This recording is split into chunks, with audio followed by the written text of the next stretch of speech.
Dear students,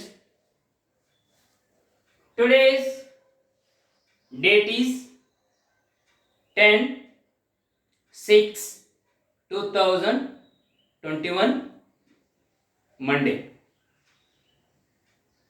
My dear students, we are going to continue the lesson 2 dear. In previous class we know Monaco is a tiny or the small kingdom, and even it is called a toy kingdom because there were only 7,000 people were inhabitants. If the whole the dynasty's land were divided into the equal to the all the men, all the people, they won't get half an acre. And even we learn that there were only 60 men in the army. King will collect three tax. Keep these things in mind. One is tobacco, wine and spirit, and the poll tax. And even he will get one more special revenue. The special revenue comes from the gaming house. And all the German sovereign forbidden this gaming house where the people goes for playing the roulette, but only the Monaco kingdom that sustain it, and this is the only one that gaming house in the Europe. And even we know the people comes to here to check their luck. Someone win, someone will lose, and the despair they will shoot themselves. ತಮ್ಮ ಹತಾಶೆಯಿಂದಾಗಿ ಕೆಲವು ಜನ ಏನು ಮಾಡ್ತಾ ಇದ್ರು ಅಂದರೆ ಇಲ್ಲಿ gambling ಆಟದಲ್ಲಿ ಬಂದು ಸೋತಂತವರು ಬಹಳಷ್ಟು ಏನಪ್ಪಾ ಅಂದ್ರೆ ಮನೋನೋವಿನಿಂದಾಗಿ ಅವರು ಸಾಯ್ತಾ ಇದ್ರು. ಈ ಕಾರಣಕ್ಕಾಗಿ ಜರ್ಮನ್ ಸರ್ಕಾರ ಈ ಆಟವನ್ನು ನಿಷೇಧ ಮಾಡಿರ್ತದೆ.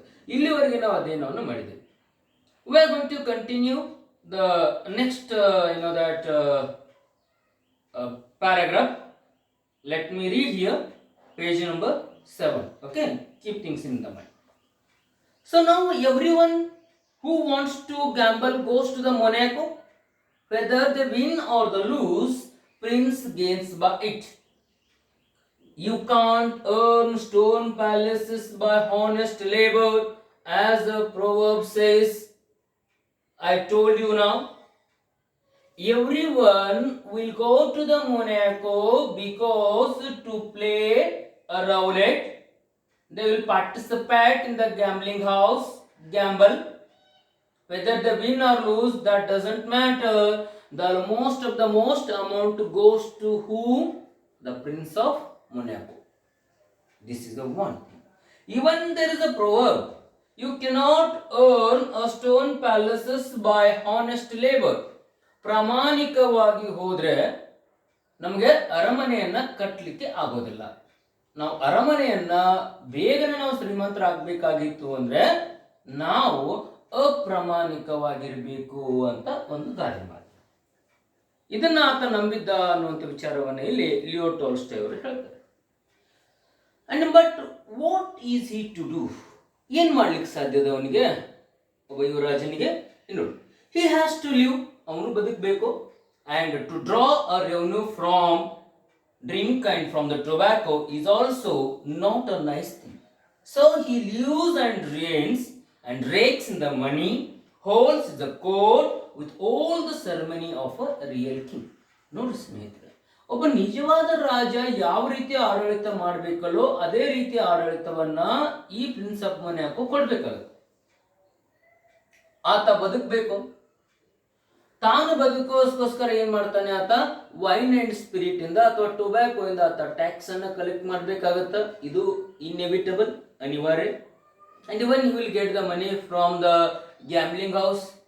That is not at all for him. It is a big task to him. ಅದು ಅವನಿಗೆ ದೊಡ್ಡ ಟಾಸ್ಕ್ ಆಗಿರ್ಲಿಲ್ಲ. ಆತನಿಗೆ ಗೊತ್ತು ಇದೆಲ್ಲ ತಪ್ಪು ಅನ್ನುವಂಥ ದೃಷ್ಟಿಯಿಂದ ಗೊತ್ತಿರ್ತದೆ. ಆದ್ರೂ ಅವನಿಗೆ ದುಡ್ಡು ಬೇಕಾಗ್ತದೆ. ಯಾಕೆ ದುಡ್ಡು ಬೇಕು? No, reason is that. Keep it in mind. He has his coronation. ಅವನಿಗೆ ಪಟ್ಟಾಭಿಷೇಕ ಆಗಬೇಕು. ನೋಡಿ ವಿದ್ಯಾರ್ಥಿಗಳೇ, ಯಾರಿಗಿನ್ನೂ ಪಟ್ಟಾಭಿಷೇಕ ಆಗಿರಂಗಿಲ್ಲ? Prince of Monaco. He know that he he would like to get that position. ಆತ ಪೊಸಿಷನ್ ಬರಬೇಕು. He wanted to be pose as he is a real king. ಆತ ನಿಜವಾದ ರಾಜ ಅಂತ ತೋರಿಸ್ಕೋಬೇಕಾಗಿತ್ತು ಅಂದ್ರೆ ಆ ವ್ಯಕ್ತಿ ಏನ್ ಮಾಡ್ಬೇಕಾಗತ್ತೆ, ಇಲ್ಲಿ ತನ್ನ ಪಟ್ಟಾಭಿಷೇಕವನ್ನ ಜರುಗಿಸ್ಕೋಬೇಕು. ಅದಕ್ಕೋಸ್ಕರ ಆತನಿಗೆ ದುಡ್ಡು ಬೇಕಾಗಿರ್ತದೆ. ಇದು ಒಂದು ರೀಸನ್ ಆಗಿರ್ತದೆ. ಹಿ rewards, sentences and pardons, and he also his reviews, councils, laws, courts of justice, just like other kings, only all the smaller scale. ನೋಡಿ ಏನದು ಅಂದ್ರೆ ಆತನಿಗೆ ಇರುವಂತ ಚಿಕ್ಕದಾದಂತ ಪ್ರದೇಶದಲ್ಲಿ ಆತ ಏನೇನು ಕಾರ್ಯ ಮಾಡಬೇಕು, ತನ್ನ ಪಟ್ಟಾಭಿಷೇಕ ಆಗಬೇಕು, ಬಹುಮಾನವನ್ನು ಕೊಡಬೇಕು, ಯಾರಾದ್ರೂ ಒಳ್ಳೇದು ಮಾಡಿದ್ರೆ ಪನಿಷ್ಮೆಂಟ್ ಕೊಡ್ಬೇಕಾಗತ್ತೆ. ಅಷ್ಟೇ ಅಲ್ಲ, ಮಂತ್ರಿಗಳದಾರೆ, ಆಮೇಲೆ ಆಸ್ಥಾನಿಕರದಾರೆ, ಹಲವಾರು ವರ್ಕರ್ಸ್ ಅದಾರೆ, ಅವರೆಲ್ಲರಿಗೂ ಏನ್ ಮಾಡ್ಬೇಕಾಗತ್ತೆ ಅಂದ್ರೆ ಆತ ಅಮೌಂಟ್ ಅನ್ನ ಪೇ ಮಾಡ್ಬೇಕಾಗತ್ತ. ಇಂಥ ಸ್ಮಾಲ್ ಏರಿಯಾದೊಳಗಡೆ ಆತ ದುಡ್ಡು ಮಾಡ್ಬೇಕಾಗಿತ್ತು ಅಂದ್ರೆ ಆ ವ್ಯಕ್ತಿಗೆ ಅನಿವಾರ್ಯವಾಗಿರ್ತದೆ ಯಾವ ಮಾರ್ಗ? ತಪ್ಪು ಮಾರ್ಗ. But keep this things in our mind. ಇದು ಮನಸ್ಸಿನಲ್ಲಿ ಇರಬೇಕು. ರಾಜ ಮೂಲತಃ ಕೆಟ್ಟ ವ್ಯಕ್ತಿ ಅಲ್ಲ. ಆ ರಾಜ ಮೂಲತಃ ಅಥವಾ ಆಂತರಿಕವಾಗಿ ಇನ್ನೊಬ್ಬರಿಗೆ ನೋವು ಕೊಡಬೇಕು ಅನ್ನುವಂಥ ವ್ಯಕ್ತಿನೇ ಅಲ್ಲ. ಇದು ಆತನಿಗೆ ಒದಗಿ ಬಂದಂಥ ಅನಿವಾರ್ಯ ಪರಿಸ್ಥಿತಿಗೆ ತಕ್ಕ ಹಾಗೆ ಈ ವ್ಯಕ್ತಿ ಇಲ್ಲಿ ತಪ್ಪು ಮಾರ್ಗವನ್ನು ಹಿಡಿಬೇಕಾಗ್ತದೆ. The king will collect the money by wrong method because of some that situations, some work. Due to completion of that work, he has to go with this wrong method.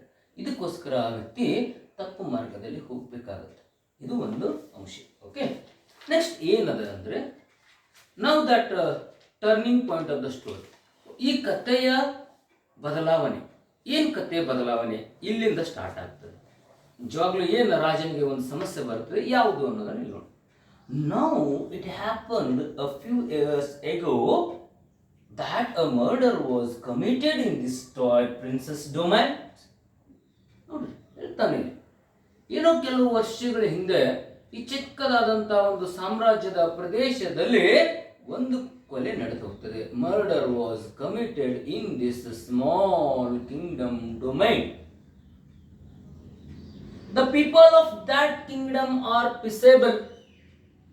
ಆ ಕಿಂಗ್ಡಮ್ ನಲ್ಲಿರುವಂತಹ ಜನರು ಶಾಂತಿ ಬಯಸುವಂತವರು. They love piece.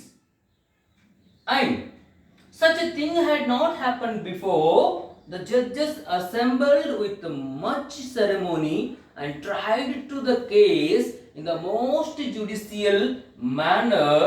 There were judges, prosecutors, jurymen, barristers.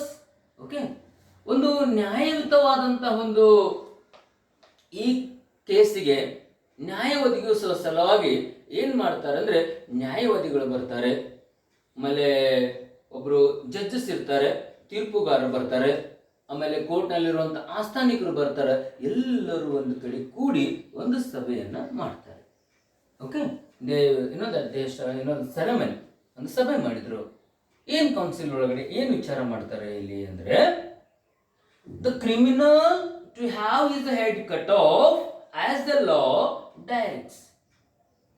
ನೋಡಿ, ಅವನನ್ನು ಏನ್ ಮಾಡಬೇಕಾಗಿತ್ತು ಅಂತಾರೆ, ಕೊನೆಗೆ ಒಂದು ಜಡ್ಜ್ಮೆಂಟ್ ಬರ್ತಾರೆ. They have to head cut off the criminal. ಆ ಕ್ರಿಮಿನಲ್ ಅನ್ನ ತಲೆಯನ್ನ ಕಟ್ ಮಾಡೋ. ಯಾವೊಬ್ಬ ವ್ಯಕ್ತಿ ಇಲ್ಲಿ ದುಡ್ಡನ್ನ ತುಡುಗು ಮಾಡಿದಾನಲ್ಲೋ ಆ ವ್ಯಕ್ತಿಯ ತಲೆಯನ್ನ ತೆಗೆಯುವ ಹಂತಕ್ಕೆ ಹೋಗ್ತಾರೆ. ಇದು ತೀರ್ಪನ್ನು ತೆಗೆದುಕೊಂಡು to cut the head of the criminal. Okay, so far so good. Next they submitted the sentence to the prince. The prince read the sentence and confirmed it.